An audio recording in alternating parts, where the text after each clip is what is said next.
నమస్తే, welcome to Leo. ఒక cinema release అయిన తర్వాత భారీ వసూలు చేస్తే మొదట లాభపడేది ఎవరు?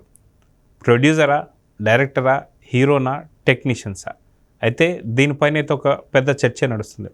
గతంలో సినిమాలకంటూ ఒక ప్రొసీజర్ ఉండేది. బట్ ఇప్పుడు గాడి తప్పిన సినిమాలకు సంబంధించి ఏం ప్రొసీజర్ నడుస్తుంది అనే దానిపై మనతో పాటు సీనియర్ జర్నలిస్ట్ హేమ సుందర్ గారు ఉన్నారు. వారిని అడిగి తెలుసుకుందాం. సార్ నమస్తే. నమస్తే సార్, ఒక సినిమా రిలీజ్ అయిన తర్వాత అత్యంత భారీ వసూలు చేస్తే మొదట లాభపడేది ఎవరు? ఎందుకంటే ఇప్పుడు చూస్తుంటే గతంలో ప్రొడ్యూసరే పూర్తి కెప్టెన్ ఆఫ్ ది షిప్, ఒకవేళ డైరెక్టర్ అయినా సరే, కాకపోతే సినిమాకి సంబంధించి వసూలు కానీ అవన్నీ కూడా ప్రొడ్యూసర్స్ గారి చేతుల్లో ఉండేవి. బట్ ఇప్పుడు చూస్తే డిస్ట్రిబ్యూషన్ అని, ఇంకొకటి అని, లేదా షేరింగ్ అని చాలా వస్తున్నాయి. ఒక సినిమా రిలీజ్ అయిన తర్వాత అత్యధిక వసూలు చేస్తే మొదట లాభపడేది ఎవరు అంటే ఏం చెప్తారు? అది 100% హీరోనే అవుతాడు. ఎందుకంటే ఫోర్బ్స్ జాబితా వారం క్రితం రిలీజ్ అయింది. అందులో పేర్కొన్న అంశాల్లో హీరో రెమ్యునరేషన్ అల్లు అర్జున్కి 300 కోట్లని ఉంది. నిజంగా అల్లు అర్జున్ 300 కోట్లు తీసుకుంటున్నాడా లేకపోతే 100 కోట్లు తీసుకుంటున్నాడా అనేది వేరే విషయం. ఎంత తీసుకుంటున్నారనే సెకండరీ. కానీ ఒక పేరు వచ్చింది కాబట్టి లాభం డబ్బుల పరంగా చూసుకుంటే నిర్మాత ఎప్పుడు బాగుపడతాడని తర్వాత చూద్దాం. నిర్మాత పెడుతున్నాడు, 500-600 కోట్లు అమ్మి పెడుతున్నాడు, ఇన్వెస్ట్మెంట్ చేస్తున్నాడు. చేస్తే అతనికి రెమ్యునరేషన్ రూపంలో కొంత అమౌంట్ ఇచ్చేస్తాడు హీరోకి. అది 100 కోట్ల, 200 కోట్ల, 300 కోట్ల అనేది ఆ హీరో కొన్న స్టామినాని బట్టి ఇస్తారు వాళ్ళు. అందుకు ఇష్టపడే నిర్మాత వస్తాడు. అలా కొంతమంది హీరోలు ఏంటంటే ముందు కొంత అమౌంట్ తీసుకుంటారు, 100 కోట్లు 50 కోట్లు తీసుకుంటారు. ఆ తర్వాత బిజినెస్ జరిగిన తర్వాత ఇంత ఇమ్మని చెప్తారు వాళ్ళు. ఒక్కోసారి ఏరియా వైజ్గా రైట్స్ తీసుకుంటారు. ఇట్లా ఉంటుంది. ముందు కాల్ షీట్ ఇస్తే చాలు, ముందు ఫైనాన్స్ వచ్చేస్తుంది నిర్మాతకి. నిర్మాత కూడా సొంతంగా డబ్బులు నిర్మాతలుగా మారుతారు అనుకోవద్దు. అందరూ అప్పారవలే. ఎందుకంటే ఎక్కడెక్కడ పట్టుకొచ్చి ఆ డబ్బులను పట్టుకొచ్చి సినిమాలు చేస్తూ ఉంటారు, సిండికేట్గా కూడా పట్టుకొస్తూ ఉంటారు. కాబట్టి అంటే మనకి ఎక్కువ రెమ్యునరేషన్ మీరు అడిగారు కాబట్టి ఫస్ట్ వచ్చే డబ్బులు, ఎక్కువ డబ్బులు మాత్రం హీరోకే వస్తాయి ఒక సినిమా పరంగా. ఇక నెక్స్ట్ ప్లేస్లో డైరెక్టర్ ఉంటాడు అనుకోవాలి. డైరెక్టర్లు కూడా పెద్ద డైరెక్టర్లకి అయితే ఎక్కువ రెమ్యునరేషన్ ఉంటున్నాయి.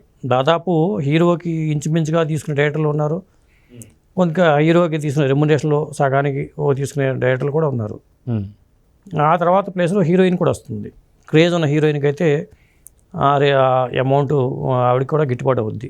5 కోట్ల 10 కోట్ల ఆవిడకున్న క్రేజ్ని బట్టి ఆ అమౌంట్ వస్తుంది. ఇట్లా ప్యాకేజీలు కూడా ఉన్నాయి. డైరెక్టర్ల పరంగా చూసుకుంటే ఆయన ఒక సిండికేట్గా తన టీం అంటూ పెట్టుకొచ్చి ఆ ప్యాకేజీ తీసుకుని చేసే డైరెక్టర్ కూడా ఉన్నారు.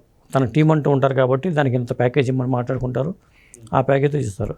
అంటే మీరు అడిగింది చేతులకి డబ్బులు ఎంత వస్తాయి అనేది కాబట్టి ఫస్ట్ ప్లేస్లో హీరో ఉంటాడు, తర్వాత ప్లేస్లో డైరెక్టర్ ఉంటాడు, తర్వాత ప్లేస్లో హీరోయిన్ ఉంటుంది, ఆ తర్వాత మ్యూజిక్ డైరెక్టర్ ఉంటాడు, ఆ తర్వాత కెమెరామెన్ ఉంటాడు. అసలుకి ఇన్ని 100 కోట్లు పెట్టినటువంటి ఒక నిర్మాత పేరు మాత్రం మీరు చెప్పడం లేదు, ఎందుకంటారు? నిర్మాత పేరు ఎందుకు చెప్పట్లేదంటే ఇప్పుడు చాలామంది నిర్మాతలు సినిమాలు తీశారు. ఒక హీరో ఇంటికి వెళ్దాం, ఆ హీరో ఇంటికి వెళ్తే ఆ హీరో ఇల్లు ఎలా ఉంది అనేది చూద్దాం. ఆ తర్వాత మీరు అన్నట్టుగా ఒక నిర్మాత ఇంటికి వెళ్దాం, మరి 500 కోట్లు పెట్టి తీసిన నిర్మాత ఇంటికి ఎంతమందికి ఇళ్ళు ఉన్నాయనే చూద్దాం. సొంత ఇల్లు లేదా ఒకవేళ కట్టుకున్నా కానీ ఆ హీరో ఇల్లు ఒక రేంజ్లోనే ఉంటుంది, ఆ నిర్మాత ఇల్లు ఒక స్థాయిలో ఉంటుంది, ఆ హీరో ఇల్లు కంపేర్ చేసుకోవచ్చు. అంటే మరి నిర్మాతలకు ఏమైపోతున్నారు, మరి ఎందుకు తీస్తారని మీరు అడగచ్చు. మరి ఎందుకు తీస్తున్నారు, 500 కోట్లు పెట్టి ఆయనకి ఏంటి లాభం అనొచ్చు. దీనికి చెప్పాలంటే మొరటగా చెప్తే ఓ రకంగా ఉంటుంది, మొరటగా కాకుండా నీట్గా చెప్పాలంటే ఇది ఒక వ్యసనం అని చెప్పాలి. నేను పలానా హీరోతో సినిమా తీశానని చెప్పి గొప్పలు చెప్పుకోవడం కోసం కావచ్చు, లేదా నేను ఒక పెద్ద నిర్మాత ఇండస్ట్రీలో పలానా హీరోతో సినిమా తీశానని క్రేజ్ కోసం కావచ్చు, లేదా డబ్బులు బాగా సంపాదించుకోవచ్చు. మనం ఇక్కడ చాలామంది నిర్మాతలు మనం వింటున్నాం కాబట్టి కొత్తగా వచ్చి చేతులు కాల్చుకునే నిర్మాతలు కూడా ఉంటారు, పులిని చూసి నక్క వాత పెట్టుకున్నట్టుగా వచ్చేవాళ్ళు ఉంటారు. కానీ ఫైనల్గా మీరు అన్నట్టుగా డబ్బులు నేను హిట్ అయితే మాత్రం నిర్మాత కూడా రావు, అక్కడ కూడా నిర్మాత రావు, ఆయన పంచిపెట్టేస్తాడు. చాలా హిట్ అయిన సినిమాలు నిర్మాతలకు వచ్చినాయి అనుకుంటారు. ఇప్పుడు పెద్ద పెద్ద హీరోలతో పెద్ద పెద్ద బ్యానర్లు ఉన్నవాళ్ళు ఉన్నారు, వాళ్ళు కూడా ఇల్లు లేని వాళ్ళు ఉన్నారు. ఒక ఆయన ఉంటాడు, లారీ డ్రైవర్ అనే సినిమా తీసిన వ్యక్తి, ఆయన జయబాబు గారు అంటారు. మరి ఒకప్పుడు మరి బాలయ్య బాబుతో సినిమా తీశాడు ఆయన. ఇవాళ చూసుకుంటే మరి జయబాబు గారికి ఎక్కడున్నారో ఎవరో తెలియదు. నిర్మాతల పరిస్థితి ఎలా ఉంటుందంటే ఇలాగే ఉంటుంది. అయితే గతంలో చాలా సూపర్ డూపర్ హిట్లు కొట్టినటువంటి ఒక బ్యానర్లు కావచ్చు, లేదంటే ఆ ప్రొడక్షన్ సంబంధించినటువంటి వాళ్ళు కావచ్చు, ఇప్పుడు చాలా వరకు మనం చూస్తే సురేష్ ప్రొడక్షన్స్ కావచ్చు, ఇవన్నీ కూడా ఇప్పుడు పెద్ద సినిమాలు తీస్తున్నట్టు ఏం కనిపిస్తలేదు. ఎందుకంటారు? తెలివైన నిర్మాతలు సినిమా తీయట్లేదు. ఇప్పుడు ఉదాహరణ ఒక కథ చెప్తా. ఒక ఆయన ఒక ఆసామి నా సామిరంగా ఏమైనా సరే నిర్మాతగా మారిపోదామని ఫిల్మ్ నగలు అడిగిపెట్టాడంట. ఆయన తీసుకెళ్ళాడు, ఈయన టెంప్ట్ చేసి నువ్వు రా ఇండస్ట్రీ తీసుకెళ్దాం, ఎట్లా ఉండదో వైభవం చూపిస్తానని. ఫిల్మ్ నగర్ అడుగు పెట్టగానే ఇగో ఎడం చెప్పి కనిపిస్తుంది కదా, అది మోహన్ బాబు ఇల్లు అని చెప్పి మొత్తం ఆ హీరో ఇల్లు, ఇగో చిరంజీవి గారి ఇల్లు, ఇగో కృష్ణ గారి ఇల్లు, ఇలా ఇగో బాలకృష్ణ గారి ఇల్లు, ఇక్కడ చెక్ పోస్ట్ దగ్గర బాలకృష్ణ గారి ఇల్లు, ఇలా అని చెప్పిన తర్వాత నువ్వు అందరి ఇల్లు చూపించావు కానీ నాకు నిర్మాత ఇల్లు ఎక్కడ చూపించలేదు ఏంటి అని అడిగాడట. దీన్ని బట్టే దీంట్లో సమాధానం ఉంది. నిర్మాత పరిస్థితి ఎలా ఉంటుంది అనేది మీరు గుర్తుపెట్టుకోవచ్చు. అదే అండి. అయితే ఇందాక మీరు అన్నట్టు కూడా ఖచ్చితంగా ఏదైతే ప్యాకేజీలు తీసుకున్నటువంటి ఒక బ్యాచ్ కూడా ఒకటి ఉంటుందని చెప్పేసి, అంటే డైరెక్షన్ కావచ్చు, మ్యూజిక్ డైరెక్షన్ కావచ్చు, లేదా మిగతా ప్రొడక్షన్ వాల్యూస్ కావచ్చు, అంతా కూడా అదే టీంకి ఉంటుందని చెప్పేసి అనుకోవచ్చా? డిమాండ్ ఉన్న వాళ్ళు ఏం చేస్తారంటే తన టీం ఉంటే ఏర్పరచుకుంటున్నారండి. ఏర్పరచుకుని వాళ్ళు ఒక ప్యాకేజ్లో అమౌంట్ తీసుకుంటున్నారు. ఇక్కడ ఏమవుతుందంటే హీరోల పరంగా చూసుకుంటే కోట్లకు పడగలెత్తిన వాళ్ళే. ఎందుకంటే ఉదాహరణకి టికెట్ రేట్లు పెంచుతున్నారండి. ఇక్కడ ఉదాహరణకి రేట్లు పెంచిన రేట్లు తీసుకుంటే సినిమాకి మరి వాళ్ళు ఫస్ట్ డే కలెక్షన్ కోసం ఒక రికార్డు కోసం వాళ్ళు ఏదో తీస్తున్నారో, ఇక్కడ పెట్టే డబ్బులు హీరోకి వెళ్తున్నాయి కానీ అభిమానికి జేబులో డబ్బులు పోతున్నాయి. ఆ విషయం కూడా ఎవరు ఆలోచించరు. ఆ డబ్బులు పెట్టే డబ్బులు అంటే ఆయన ఆ హీరోతో తీసి నిర్మాత తీసినా కానీ ఎక్కువ డబ్బులు హీరో జేబులోకి వెళ్తున్నాయి. అవును. ఇక్కడ అభిమానులు అనుకున్న వాళ్ళు కూడా, ప్రేక్షకులను పక్కన పెడదాం, అభిమానులు అనుకున్న వాళ్ళ జేబులు కూడా ఖాళీ అవుతున్నాయి. ఇప్పుడు ఆ తగ్గ ఎంటర్టైన్మెంట్ దొరికిందా అంటే అది వేరే విషయం. మళ్ళీ ఆ సినిమా చూస్తే ఒక 1000 రూపాయలు పెట్టి సినిమా చూస్తే దానికి తగ్గ వినోదం ఆ సినిమాలో ఉందా అంటే అది సెకండరీ. అంత గ్యారంటీగా కూడా చెప్పలేని పరిస్థితి అయితే ఉంది. కానీ రిస్క్ చేస్తుంది ఎవడంటే అభిమానంతో చేసేది అభిమాని చేస్తున్నాడు, ప్రేక్షకులు చేస్తున్నారు. అదేండి. అయితే గతంలో మనం చూసుకుంటే ఒక 1000 రూపాయల్లో ఒక కుటుంబం మొత్తం కూడా సినిమా చూసేటువంటి పరిస్థితి మనం చూసాం.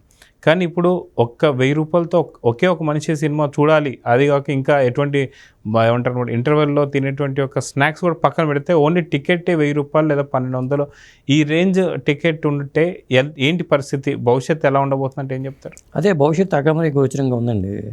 ఇప్పుడు ఈ డబ్బులు వసూలైన కోట్లు వసూలు అవుతాయి అంటున్నారు. ఫస్ట్ డే 250 కోట్లు వసూలు అవుతుంది అంటారు. ఆ డబ్బంతా ఎక్కడికి వెళ్ళిపోతుంది, ఎవరింట్లోకి వెళ్తుంది అనుకుని మీరు అడిగిన మొదటి ప్రశ్నకి అసలు దీని స్టార్టింగే ఆ సమాధానం ఎక్కడ వెళ్తుందంటే ఏ రేషియోలో వెళ్తుందంటే అదే రేషియోలో వెళ్తుంది. ఇప్పుడు ప్రతి ఇటుకలోనూ ఇప్పుడు హీరోల ఇల్లు, మనకేమో హీరోల మీద కోపం ఏమీ లేదు, అభిమానం అంటే ఏం లేదు, ఉన్న విషయం చెప్తున్నా. హీరోలు పెద్ద అందమైన సౌధం కట్టుకుంటే ప్రతి ఇటుకలో కూడా ప్రేక్షకుల డబ్బులు ఉన్నాయనేగా చెప్పాల్సింది. అది ప్రతి ఇటుకలో కూడా వాళ్ళు ఎంత అందమైన సౌధం కట్టుకున్నా కానీ అది ప్రేక్షకులు ఇచ్చే ప్రతి రూపాయిలోంచి వెళ్తుంది. అదేమంటే ఆ హీరో నా టాలెంట్ వల్ల నేను పైకి వచ్చిన అనుకోవచ్చు. నా టాలెంటు నిర్మాత నేనేమి బలవంతంగా ఇవ్వట్లేదు కదా, నిర్మాత ఇస్తున్నాడు మీరు తీసుకుంటున్నారు వాళ్ళు. ఇక్కడ వాళ్ళ తప్పు కూడా లేదు. తప్పు నిర్మాతదా అంటే నిర్మాత తీయకపోతే ఇండస్ట్రీ మళ్ళీ వెలవలిపోతుంది. ఒకదాని మీద ఒకదాని డిపెండ్ అయ్యి ఉన్న అంశాలు ఇవి. నిర్మాతలు తీయకపోతేనేమో ఇండస్ట్రీకి లేదు, కొత్త నిర్మాతలు కూడా రావాలి. పాత నిర్మాతలు పక్కగా వెళ్ళిపోయినా కానీ కొత్త నిర్మాతలు వస్తేనే ఇండస్ట్రీ కలకలాడుతుంది. కాకపోతే అదనపు భారం పడిపోతుంది. తక్కువ బడ్జెట్ 200 కోట్లతో తీయాల్సిన సినిమాకి 600 కోట్లు పెట్టాల్సిన పరిస్థితి వచ్చేస్తుంది. అది అంత క్షేమదాయకం అయితే కాదు, ఎప్పటికీ రిస్కే అది. అయితే ఇందాక మీరు అన్నట్టు ఫోర్బ్స్ జాబితాలో ఏదైతే అల్లు అర్జున్ తీసుకుంటుండే పారితోషికం దాదాపు 300 కోట్లు అని చెప్పి, నిజంగా ఇది పారితోషికం 300 కోట్లు ఉంటుందా, లేదా ఐటీకి వీళ్ళకి లెక్కలు చూపించాల్సి వస్తుందా, లేదంటే వాళ్ళకున్న బ్లాక్ మనీని మొత్తం ఒక క్లియర్ కట్ చేసుకోవడానికి ఇలాంటి ప్రయత్నాలు చేస్తున్నారా అంటే ఏం చెప్తారు? ఇప్పుడు ఫోర్బ్స్ వాళ్ళు ప్రకటించారు 300 కోట్ల జాబితా అని. అది ఫోర్బ్స్ వాళ్ళు ప్రకటించిన జాబితా అబద్ధం అని ఎక్కడైనా స్టేట్మెంట్ ఇచ్చారా అల్లు అర్జున్? ఇదంతా అబద్ధం, అది నిజం కాదు, నేను అత్యధిక రెమ్యూనరేషన్ తీసుకున్న హీరోని కాదు అని ఆయన ప్రకటించలేదంటే అంటే మౌనంగా ఉన్నారంటే ఒప్పుకున్నట్టు అనుకోవాలా, ఒప్పుకోలేదనుకోవాలి? ఒప్పుకున్నట్టుగానే అవుతుంది కదా. మరి ఒప్పుకున్నప్పుడు 300 కోట్లు తీసుకుంటున్నాడు అనుకున్నప్పుడు మరి ట్యాక్స్ రూపంలో ఎంత చెల్లిస్తున్నారో అది కనిపిస్తుంది కదా, అక్కడ ట్యాక్స్ రూపంలో కనిపిస్తున్నారని ఉంటుంది. ఇంకొకటి, సినిమా వచ్చిన 1-2 రోజుల్లో, అది ఏ సినిమానే మనకు అనవసరం, 1-2 రోజుల్లో చూస్తే మనకి ఇన్ని కోట్లు వచ్చినాయి, అన్ని కోట్లు వచ్చినాయి, అద్భుతమైన సక్సెస్ అయింది, సక్సెస్ మీటింగ్ టపాసులు కాల్చడాలు, డ్యాన్స్లు వేయటాలు కూడా చూస్తూ ఉంటాం. ఒక వారం రోజుల పాటు దుమ్ము లేపేస్తూ ఉంటారు. మరి చివరికి వచ్చేసరికి మరి ఆ నిర్మాతలు ఇంటికి వెళ్తే మరి ఆ పరిస్థితి అనేది అర్థమవుతుంది. ఆ డబ్బులు అంతా ఏమైపోతున్నాయి? ఒక్కొక్కసారి మునిగిపోయే వాళ్ళలో డిస్ట్రిబ్యూటర్లు ఉంటారు, బయ్యర్లు ఉంటారు. మరి సినిమాని నమ్ముకునే వాళ్ళు బతుకుతూ ఉంటారు, సినిమాని వదిలిపెట్టలేరు వాళ్ళు. అలా ఉంటుంది. కానీ మీరు అన్నట్టుగా ఓవరాల్గా ఎక్కువ డబ్బులు మా దగ్గర తీసుకునేది మాత్రం హీరోకి వెళ్తాయి. ఆ తర్వాత ప్లేస్లో డైరెక్టర్లు, కొంతమంది టెక్నీషియన్స్, డైరెక్టర్లు, ఆర్టిస్టులు, వీళ్ళ వరకు ఈ డబ్బులన్నీ షేర్ అవుతూ ఉంటాయండి. అది వాళ్ళ టాలెంట్ని బట్టి, వాళ్ళకున్న క్రేజ్ని బట్టి ఆ డబ్బులు వెళ్తూ ఉంటాయి. ఒకవేళ సినిమా ఫ్లాప్ అయితే ఏంటి పరిస్థితి? సినిమా ఫ్లాప్ అయినా వాళ్ళు తీసుకున్న రెమ్యునరేషన్ ఇవ్వరు కదా. అయితే ఒకళ్ళు ఇద్దరు తప్పితే ఎవరు. కాకపోతే ఈ పలానా వస్తే ఇప్పుడు కంగువా ఉంది, కంగువా సినిమా 1000 కోట్లు వసూలు చేస్తున్నారు. అది సినిమా కనీసం 70 కోట్లు కూడా రాలా షేర్ చూసుకుంటే. 70 కోట్లు రానప్పుడు ఈ హీరోకి నేను అనుకున్నట్టుగా 100 కోట్లు ఇవ్వాలి అన్నప్పుడు ఎక్కడ తెచ్చిస్తాడు నిర్మాత? అది మానవతా దృక్పథం కొంత వదులుకుంటారు. కాకపోతే వారికి ఏమీ నష్టం లేదు, హీరోకి ఏమీ నష్టం లేదు అని అనుకున్న దానికి ఒక అమౌంట్ అయితే వచ్చేస్తుంది. హీరోకి కానీ, నిర్మాత కానీ, టెక్నీషియన్లు కానీ, ఆర్టిస్టులు కానీ వాళ్ళ రెమ్యునరేషన్ వాళ్ళకి వచ్చేస్తాయి. ఎటు పోయేది, మునిగిపోయేది ఏంటంటే ఒక సామెత ఉంది, కోర్టుకి వెళ్ళి అక్కడ ఓడిపోయిన వాడేమో అక్కడ ఏడుతాడు, గెలిచిన వాడు ఇంటికి వచ్చి ఏడుస్తాడు అన్నట్టుగా ఉంటుంది. ఈ సినిమా పరిస్థితి ఫీల్డ్ కూడా అదే పరిస్థితి. ఎక్కువ నష్టపోయేది మాత్రం నిర్మాతే. ఎందుకంటే మళ్ళీ నిర్మాత కూడా నాకు అవమానంగా ఫీల్ అవ్వచ్చు, ఎందుకంటే నేను ఇట్లా మాట్లాడుతున్నాను కదా, అంటే మా పరువుని ఏదో బజార్కి ఇచ్చేస్తారా, నేను నిర్మాతని, నేను పెద్ద బడా నిర్మాత అనుకుంటారు. కానీ ఇక్కడికి వచ్చేసరికి అసలు వాస్తవాలు అలాగే ఉంటాయి. అదండి. సో చూద్దాం సార్, ఖచ్చితంగా ఒక సినిమా నిజంగా ప్రొడ్యూసర్కి ఎంత అయితే డబ్బులు ఖర్చు పెడుతున్నాడో దాని తగిన లాభం అయితే రావట్లేదని అయితే అర్థమవుతుంది. ఎందుకంటే గతంలో ఉన్నటువంటి ప్రొడ్యూసర్లు కావచ్చు, ఇప్పుడున్నటువంటి ప్రొడ్యూసర్లు కావచ్చు, వాళ్ళని చూస్తేనే మనకు అర్థమవుతుంది. సో చూద్దాం సార్ ఏం జరగబోతుంది. నమస్తే.